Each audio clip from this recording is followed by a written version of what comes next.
Bon alors, bonjour à toutes et à tous et bienvenue. Je pense qu'il est temps maintenant, Elisabeth me le certifie, d'ouvrir cette session afin de ne pas prendre de retard. Donc j'ai grand plaisir à vous accueillir au Centre INRA de Dijon et je vais vous dire quelques mots de bienvenue à la fois en tant que présidente du centre et puis aussi en tant que présidente du groupement d'intérêt scientifique Agral qui a contribué aux côtés du pôle de compétitivité Vitagora à l'organisation de ce colloque. Donc le GIS Agral, qui est constitué d'Université de Bourgogne, d'AgroSup Dijon et de l'INRA, rassemble l'ensemble des forces de recherche et d'enseignement supérieur du campus dijonnais dans les domaines de l'agriculture, de l'alimentation et de l'environnement. Il rassemble en particulier certaines des unités qui seront représentées lors des présentations qui vont suivre. Donc le programme de ce colloque, vous le connaissez mieux que moi, mais il m'a semblé particulièrement intéressant à plusieurs égards. D'une part, il me semble qu'il rassemble les étapes clés de la thématique probiotique telle qu'on peut l'appréhender, de la sélection des souches à l'identification et à la conservation des fonctionnalités, la conservation et la préservation des souches elles-mêmes et l'étude des modes d'action de ces micro-organismes, en mobilisant à la fois des approches de microbiologie fondamentale, de biologie moléculaire et de génie des procédés. Le deuxième point qui me paraît extrêmement intéressant, c'est qu'il rassemble à la fois des chercheurs de l'unité du centre et du campus, des chercheurs d'autres laboratoires, en particulier franciliens, qu'on accueille avec grand plaisir, mais également des collègues du monde de l'entreprise, et qui me semble très emblématique du continuum qu'il y a entre l'avancée des connaissances, leur traduction opérationnelle et la mise à disposition sous forme d'innovation, et que c'est un point qui tient à cœur du pôle de compétitivité, qui se trouve, je trouve, extrêmement bien illustré aujourd'hui. Et puis le dernier point, c'est qu'il me semble que dans les présentations qui vont suivre et dans la journée qui se présente maintenant, se trouve illustrée la variété des applications même potentielles de cette thématique probiotique, de l'œnologie à l'industrie agroalimentaire et à la santé. Donc voilà, tout ça me paraît un programme particulièrement intéressant et je ne vais pas retarder davantage le démarrage de cette journée, qu'encore une fois je me réjouis d'accueillir et que je vous souhaite extrêmement fructueuse et agréable. Et je remercie le pôle de compétitivité d'avoir porté cette initiative. Merci beaucoup. Bonjour à tous. Je vais vous dire un petit mot, mais ça va être très rapide. Donc, le comité scientifique de ce colloque Flore microbienne d'intérêt pour les procédés alimentaires et la santé, le GIS Agral et Vitagora, nous sommes ravis de vous accueillir aujourd'hui. Vous avez été nombreux à répondre à cette invitation et preuve que cette thématique est au centre de vos intérêts. L'objectif de cette journée est de deux ordres. D'une part, de partager avec vous les travaux les plus récents en termes de scientifiques et industriels, avec les acteurs du pôle au sens large. Et ça fera l'objet de 14 présentations jusqu'en début d'après-midi. Et d'autre part, de vous permettre d'échanger. Ça, c'est peut-être le plus important aussi, entre vous, donc lors des questions-réponses ou échanges à chaque fin de présentation. Donc vous aurez 5-10 minutes pour le faire, pendant les pauses, la pause déjeuner. Et pour ceux qui ont accepté de participer au speed dating, il y aura aussi 1h30 d'échanges possibles organisés avec des rendez-vous entre vous. Donc nous aborderons 4 thématiques.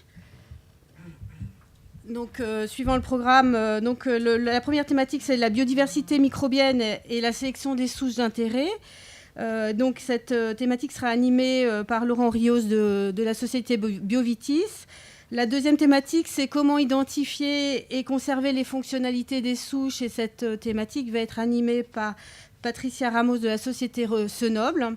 Donc ensuite, la première thématique de l'après-midi, ça sera la conservation et la préservation des souches au cours des procédés alimentaire et l'ingestion chez l'homme. Et donc cette thématique sera animée par Pascal Molimard de la société Merck.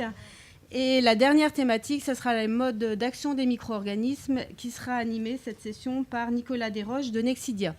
Vous avez vu qu'on a fait un mix entre les industriels et les chercheurs pour que cette journée réponde à vos attentes. Donc je vous souhaite un bon colloque. Simplement, j'en profite pour demander à tous les animateurs et tous les présentateurs d'être garants du temps pour que cette journée se passe au mieux.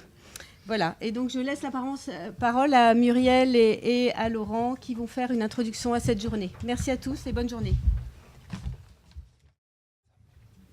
Bien, bonjour à tous et à toutes.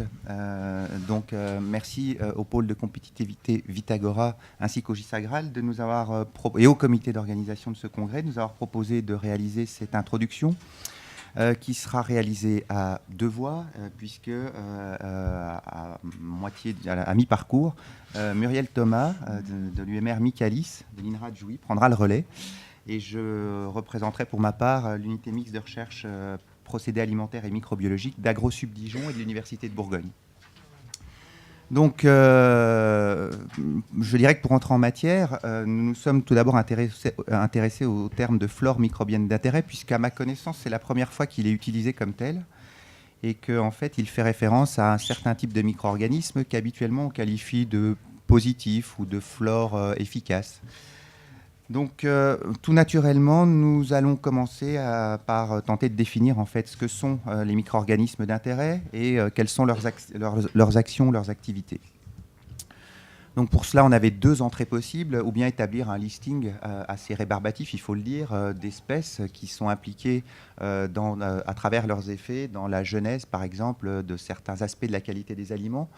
Et on a plutôt choisi de rentrer dans cet exposé par le résultat des activités de ces micro-organismes, en représentant ici un certain nombre d'aliments qui font appel à un moment donné de leur transformation à des micro-organismes qui vont, à travers leurs activités, participer au développement des aspects sensoriels, qui vont permettre à ces aliments d'avoir des durées de conservation étendues et qui vont, par exemple, aussi leur conférer une meilleure digestibilité.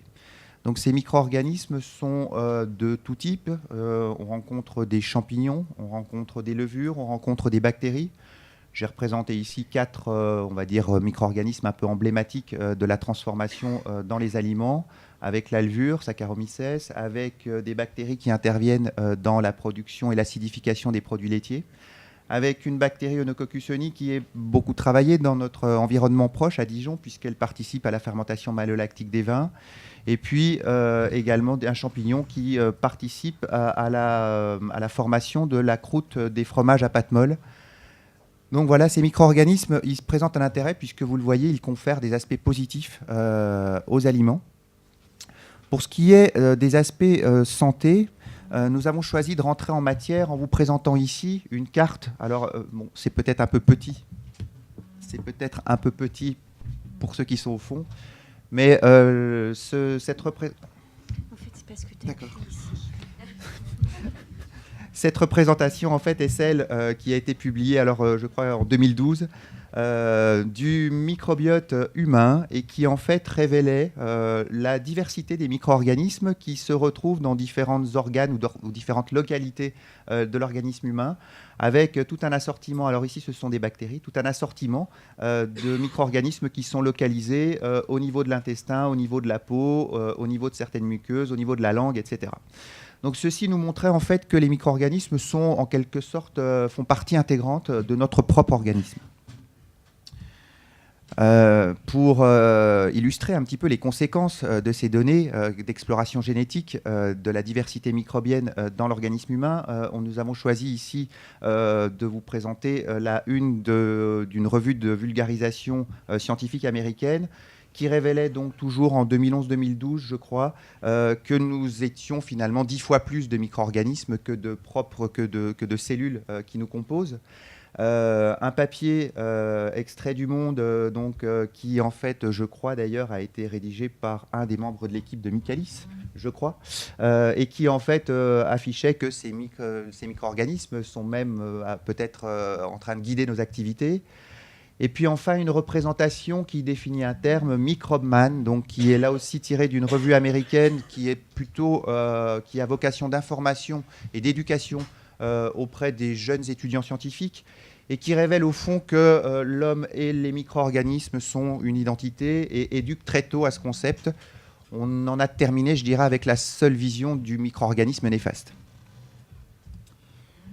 Donc pour aller un petit peu plus loin, en regardant en fait la composition dans ces grands filets de la flore microbienne, eh bien, j'ai rapporté ici une étude qui avait été publiée en 2012 et qui montrait qu'au fur et à mesure de la progression dans la vie, donc du vieillissement, eh bien, en fait, la flore microbienne subit elle aussi une évolution.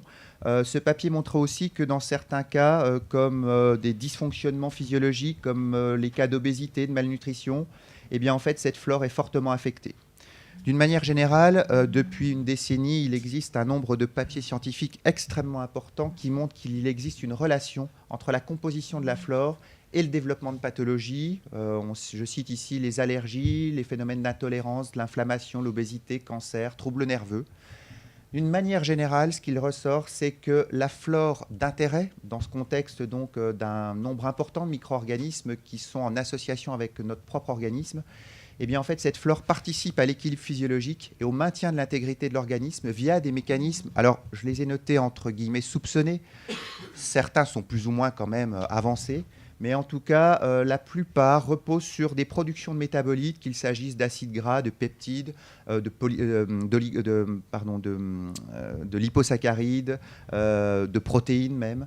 Et puis, l'autre grande catégorie de mécanismes repose sur la colonisation préférentielle, c'est-à-dire que ces micro-organismes créent un contrepoids, en quelque sorte, contre des micro-organismes qui pourraient avoir des actions plus néfastes. On note aussi un aspect très intéressant, c'est le continuum dans la composition de cette flore pour certains types de micro-organismes entre ce qu'on trouve comme micro-organismes dans les aliments et le tractus digestif. D'une manière générale, donc, ces micro-organismes d'intérêt, eh bien, effectivement, ils présentent cet intérêt pour la qualité des aliments, pour la santé, et ils présentent évidemment du coup aussi un intérêt économique important. Et nous avons résumé ici dans ce petit transparent la démarche finalement nécessaire pour conduire à leur utilisation. Une phase d'exploration, alors qui, vous l'avez compris, est déjà bien engagée, mais qui doit encore être étendue, notamment aux matières premières qui composent les aliments, aux aliments eux-mêmes, aux ateliers, aux sites de production, à l'organisme. On ne sait pas encore tout de ce petit monde microbien qui réside dans notre organisme. Il y a ensuite un travail d'identification. Il s'agit, au milieu de cette flore, d'aller rechercher des souches particulières et de les relier à des activités. Il faut ensuite comprendre comment ces micro-organismes existent à travers l'étude de leur écologie, de leur physiologie, de leur métabolisme et de leur fonctionnalité.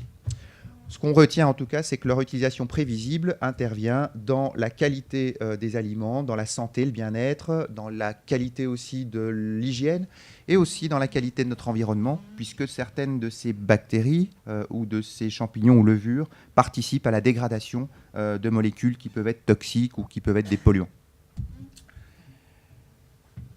Nous avons représenté ici finalement un des enjeux très importants qui permettra de procéder à une utilisation industrielle étendue des micro-organismes d'intérêt. Et nous vous rappelons ici qu'avant de pouvoir utiliser un micro-organisme, il faut évidemment l'avoir sélectionné à travers sa fonctionnalité, sa capacité à être cultivé. Il faut ensuite être capable de produire une biomasse suffisante. C'est là aussi un enjeu extrêmement important, puisque en fait, pour beaucoup de micro-organismes, on ne connaît pas les conditions de culture optimales. En particulier pour les micro-organismes de l'intestin, sachez que grand nombre d'entre eux sont strictement anaérobies et que par conséquent, on est incapable de les manipuler dans des conditions standards de laboratoire. Évidemment, ces micro-organismes, après production de biomasse, il s'agit de les stabiliser pour en faire des ingrédients qui conservent leur fonctionnalité. Au même titre, il s'agit de les stocker et donc d'éviter leur dégradation chimique, leur dégradation physique, biologique. Et il s'agit ensuite de trouver les conditions optimales qui permettent de les réimplanter, de relancer leurs fonctions, leurs activités, voire même d'orienter leur métabolisme. Bref, cette succession d'étapes extrêmement importante ne pourra, à mon avis, être franchie qu'avec une association de compétences. Et cette association de compétences, finalement, représente la composition, en tout cas pour les membres scientifiques de l'Assemblée, des compétences qui sont là, puisqu'elle va de la biologie à l'ingénierie des procédés, en passant par la physico-chimie, la galénique, etc. Donc cet esprit de partenariat est indispensable et compte tenu de l'ampleur des projets, eh bien, je crois qu'on ne peut pas vraiment l'imaginer autrement qu'à travers ce type de consortium dans lequel figure évidemment la recherche académique, mais de manière indispensable les entreprises et probablement les centres de transfert technologique. Donc les dispositifs qui permettent de construire ces projets existent. Ils s'appellent FUI, ils s'appellent certains types de contrats OSEO, ce sont des tests CIFRE, évidemment les projets ANR. Et en fait, cet ensemble, je crois, eh bien, en fait, nous disposons ici d'un environnement très favorable à travers le pôle de compétitivité Vitagora, à travers Weliance aussi, et à travers les différentes UMR qui participent aujourd'hui massivement à cette première journée. Michaelis, PAM et Urtal. Je vais maintenant passer 2-3 minutes à vous présenter les compétences de l'UMR PAM, puisque Muriel présentera la partie Michaelis dans quelques minutes maintenant. Et donc, en fait, je veux vous dire que l'UMR PAM, c'est une cinquantaine de chercheurs qui, en fait, permanents, pardon, pour les doctorants, c'est fluctuant, mais ça représente, je crois, une vingtaine de doctorants qui s'ajoutent à cela et qui sont des chercheurs. 3 équipes avec des compétences multiples et complémentaires. Une équipe procédés alimentaires et physico-chimie, une équipe de procédés microbiologiques et de biotechnologie, et une équipe vin, aliments, micro-organismes et stress. L'esprit commun, je le synthétise, consiste finalement à développer les aliments eux-mêmes et leur qualité. À travers notamment des travaux consacrés aux aspects sensoriels, nutritionnels, sanitaires, à travers aussi une démarche d'innovation dans la formulation, la production, l'emballage, et à travers la maîtrise des activités microbiennes. C'est ce qui nous rattache en fait à cette thématique de flore microbienne d'intérêt, dans laquelle nous avons à la fois une activité de recherche fondamentale consacrée aux mécanismes d'action et aux fonctions métaboliques des ferments, des probiotiques, des champignons filamenteux. Nous avons également une activité de recherche dans le domaine des phénomènes de résistance et d'adaptation aux stress environnementaux et technologiques. Et puis nous avons également une activité de recherche en matière de production de molécules actives et de bioconversion par les micro-organismes. Ces activités fondamentales nous permettent de développer des applications dans le domaine de la sélection de souches, l'optimisation de la production de biomasse, la maîtrise des activités fermentaires, la préservation fonctionnelle des micro-organismes d'intérêt et la vectorisation d'actifs par les micro-organismes. Je voudrais également vous dire que cette unité dispose de compétences humaines extrêmement importantes, mais également d'un environnement technique relativement unique, puisque nous disposons d'outils et de méthodologies de génétique, de banques de micro-organismes, d'un plateau d'imagerie et de spectroscopie qui permet d'aller chercher et d'observer ces micro-organismes vraiment dans leurs détails les plus intimes. Nous disposons également de cytomètres de flux très performants qui permettent de travailler sur les populations. Nous disposons d'enceintes anaérobies qui permettent d'accéder à cette flore microbienne, notamment intestinale, qui est donc extrêmement sensible à l'oxygène. Nous disposons de nombreux dispositifs qui permettent de lyophiliser, atomiser, sécher, encapsuler les micro-organismes, d'un plateau de rhéologie qui permet de se rendre compte de l'impact des micro-organismes sur la texture des aliments. Et enfin, nous sommes environnés via Weliance d'une plateforme de pré-développement en biotechnologie qui dispose de fermenteurs en milieu liquide, solide, dans lesquels on peut travailler et produire des bactéries, des levures, des champignons, des spores. Et enfin, d'une hall de technologie qui renferme de nombreux pilotes qui permettent de travailler sur la stabilisation des micro-organismes. D'une manière générale, nos champs d'application sont extrêmement variés. Ils concernent le domaine du vin, le domaine du fromage, du pain, ça c'est bien symbolique, mais également celui des probiotiques, celui de la production d'arômes, celui aussi des micro-organismes qui permettent de réaliser du biocontrôle, donc d'éviter le développement des mauvais micro-organismes dans des produits frais. Et puis également, donc, nos activités de transfert vont vers le développement des systèmes de production de biomasse et de conservation de la biomasse microbienne. Il est temps pour moi de revenir à cette idée d'un partenariat indispensable et donc de faire la transition avec l'UMR Michaelis et Muriel Thomas qui prend le relais. Merci Laurent et bonjour à tous. Alors en effet, si aujourd'hui nous avons choisi de faire une introduction à 2 voix, c'est pas tant pour respecter la parité, ce qui est quand même important, mais c'est surtout pour montrer à quel point les consortiums entre académiques et partenaires industriels sont essentiels pour répondre aux questions qui nous intéressent aujourd'hui. Donc, en effet, je suis représentante, entre autres, aujourd'hui, je ne suis pas la seule de l'unité Michaelis. Et les flores d'intérêt pour nous, eh bien, c'est avant tout une source de travail et une bonne source d'occupation pour l'unité Michaelis. Donc, Michaelis est une TGU de l'INRA, c'est-à-dire une très grosse unité qui rassemble 350 personnes. Le maître mot commun entre ces 350 personnes, c'est la microbiologie appliquée à l'alimentation pour mieux comprendre les effets sur la santé. Donc, cette grande TGU, en fait, est répartie en 3 grands pôles thématiques. Un pôle qui s'appelle risque et qui étudie les mécanismes d'émergence et de contrôle des pathogènes opportunistes qui sont présents dans l'alimentation. Le deuxième pôle s'appelle Biosys, qui lui étudie la biologie systémique et synthétique microbienne et les biotechnologies. Donc là, en fait, l'idée, c'est d'aller du fonctionnement intégré à l'usine cellulaire. Enfin, le dernier pôle auquel j'appartiens et dont je parlerai principalement aujourd'hui est le pôle qui s'appelle écosystème, où nous nous consacrons à l'étude des écosystèmes microbiens, que ce soit des écosystèmes microbiens de l'aliment ou alors du microbiote intestinal. Donc en fait, on étudie les interactions et le dialogue fonctionnel qui s'installe entre les aliments, la façon dont les aliments vont modifier le microbiote et donc quelles sont les répercussions de tout ça sur l'hôte et notamment en termes de santé. Vous voyez que ces 3 pôles s'appuient sur des plateformes, donc 4 plateformes. Une plateforme qui s'appelle PAPSO, en fait c'est une plateforme de protéomique. Une plateforme qui s'appelle Anaxem, donc ça c'est une plateforme d'animalerie qui met à disposition des animaux axéniques ou gnotobiotiques. Donc axéniques, ça signifie des animaux qui n'ont pas de flore sur eux. Ils sont élevés dans des bulles stériles et dépourvus de flore.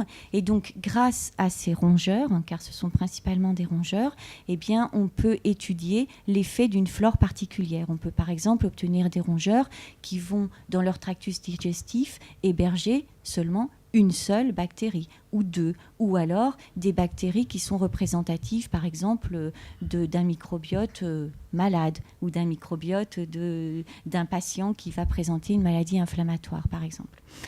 La troisième plateforme est une plateforme d'imagerie avec des ressources en microscopie électronique à balayage, microscopie électronique lamette. La quatrième plateforme, je vous en reparlerai aussi un peu aujourd'hui, est une plateforme de ressources microbiennes, le CIRM, avec notamment au niveau de Jouy-en-Josas, de Crignon, le CIRM des levures. Cette très grosse unité, en fait, a donné naissance à un démonstrateur pré-industriel qui s'appelle Métagénopolis, qui est assez bien relayé dans les médias en ce moment par de nombreux articles qui paraissent dans la presse grand public. Et en fait, ce démonstrateur s'appuie sur 3 plateformes qui permettent en gros l'échantillonnage de microbiotes intestinaux. Donc c'est en fait des prélèvements fécaux humains qui sont échantillonnés et stockés. Ensuite, ces échantillons sont séquencés à haut débit par des méthodes de métagénome. Et enfin, ces échantillons sont étudiés au niveau fonctionnel et donc phénotypés à haut débit par l'intermédiaire d'une technique faisant appel à des clones métagénomiques.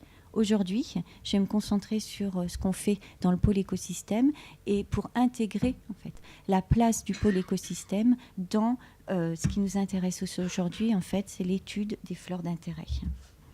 Alors, si on prend le schéma qui va de souche jusqu'à l'établissement des fonctions, vous voyez qu'en fait, le pôle écosystème de l'unité Michaelis s'inscrit dans les 3 étapes qui sont la sélection des souches, l'exploration en fait des souches, la sélection, donc en mettant au point des méthodes de sélection ou en innovant aussi pour ces méthodes de sélection pour mieux comprendre les souches qu'on veut sélectionner.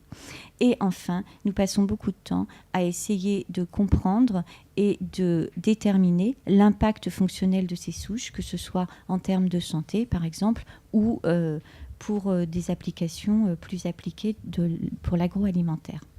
Vous voyez que dans ce schéma, l'unité Michaelis intervient à 3 niveaux, qui est celui de l'exploration, de la compréhension et de l'utilisation des souches. Et vous voyez que là, les compétences de l'unité PAM s'inscrivent dans ce schéma, puisque nous faisons appel à l'unité PAM et nous collaborons avec eux pour maîtriser ces souches et notamment mieux comprendre en fait le phénomène de conservation et de préservation des fonctions de ces souches. Au niveau des souches, comment on fait pour exploiter de nombreux réservoirs variés de souches qu'on pourrait avoir à disposition. Un des premiers réservoirs dont on dispose, je vous en ai parlé un petit peu tout à l'heure, c'est le CIRM.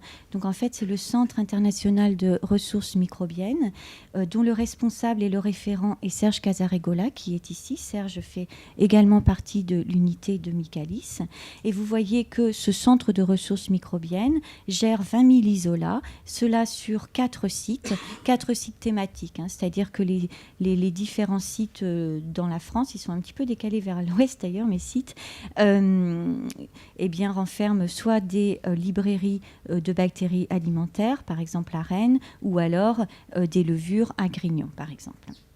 Donc, cette plateforme de ressources microbiennes, certes, classifie et catégorise 20 000 isolats, mais ce sont aussi des plateformes de ressources biologiques, c'est-à-dire que ces plateformes peuvent nous permettre de mettre en œuvre des protocoles de sélection, mais également des capacités, et cette plateforme nous offre des capacités de criblage de fonctions, notamment par exemple pour mieux connaître les capacités de fermentation d'une souche particulière. Donc ça, c'est une des possibilités qu'on a pour explorer des réservoirs de souches et trouver de nouvelles souches, de nouvelles fonctions, par exemple. Voilà.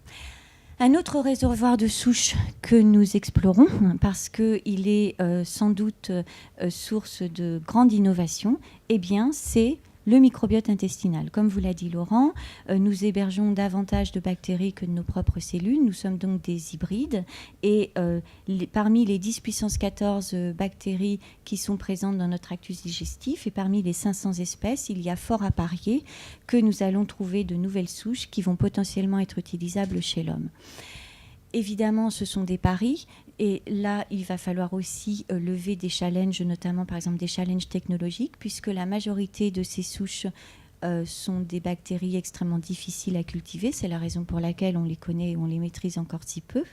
Donc aujourd'hui, vous allez entendre parler en filigrane dans beaucoup d'exposés, notamment de Faecalibacterium prosnitzi, qui est un peu une des espèces stars de notre labo et notamment de notre équipe qui est dirigée par Philippe Langella. En effet, cette souche, Faecalibacterium prosnitzi, porte des potentiels santé évidents, incontestable, puisque c'est une des bactéries qui est les plus abondantes chez les adultes. Cette bactérie diminue pratiquement dans de nombreuses pathologies, notamment dans toutes les pathologies qui sont des pathologies intestinales inflammatoires. Et donc, cette souche porte des potentiels santé évidents et des potentialités industrielles aussi intéressantes. Malgré tout, cette souche, elle reste difficilement cultivable et ça, c'est vrai à l'échelle du labo, dans des petits volumes, et c'est donc encore plus vrai à l'échelle industrielle. Voilà, donc il va falloir lever en fait des challenges qui sont à la fois des challenges scientifiques, mais aussi des challenges technologiques. Parmi ces souches, eh bien, au laboratoire et notamment dans le pôle écosystème, et ça c'est vrai dans de nombreuses équipes, alors il y en a une qui est notée en bas mais ça ne se voit pas, c'est l'équipe de Mia et Covasa, nous passons beaucoup de temps à mettre au point des nouveaux milieux de culture, des méthodes de criblage pour ces souches, en essayant d'imaginer de nouvelles méthodes de criblage, tout ça pour étudier leurs fonctions, déterminer des nouvelles fonctions, que ce soit en termes de santé ou en termes peut-être tout simplement de fermentation, et essayer aussi de piocher, si on peut, ou d'isoler des principes actifs qui vont être produits par ces souches à haut potentiel santé. Donc vous voyez qu'à partir d'un microbiote intestinal qu'on considère comme étant un réservoir encore inexploré de souches, eh bien, nous passons beaucoup de temps à les sélectionner et étudier leurs fonctions. Nous explorons aussi, nous utilisons aussi des réservoirs de souches que constitue notre alimentation, notamment tous les aliments fermentés, que ce soit des aliments fermentés classiquement consommés dans les pays industrialisés ou des aliments fermentés aussi d'autres pays. Ici, c'est une bouillie de bensalga. Et en fait, nous étudions la dynamique des populations de ces souches. Il y aura aussi des exposés aujourd'hui sur l'étude de ces populations. Quelles sont les bactéries qui vont être davantage davantage associées par exemple à des flores d'altération ou les bactéries qui vont être davantage associées à la conservation de ces aliments. Donc nous travaillons aussi notamment dans l'équipe de Christine Delorme et Éric Guédon sur la dynamique des populations d'aliments fermentés. Un exemple d'un projet qui vient de se terminer et qui concerne une application, cette fois-ci dans les procédés alimentaires des flores d'intérêt.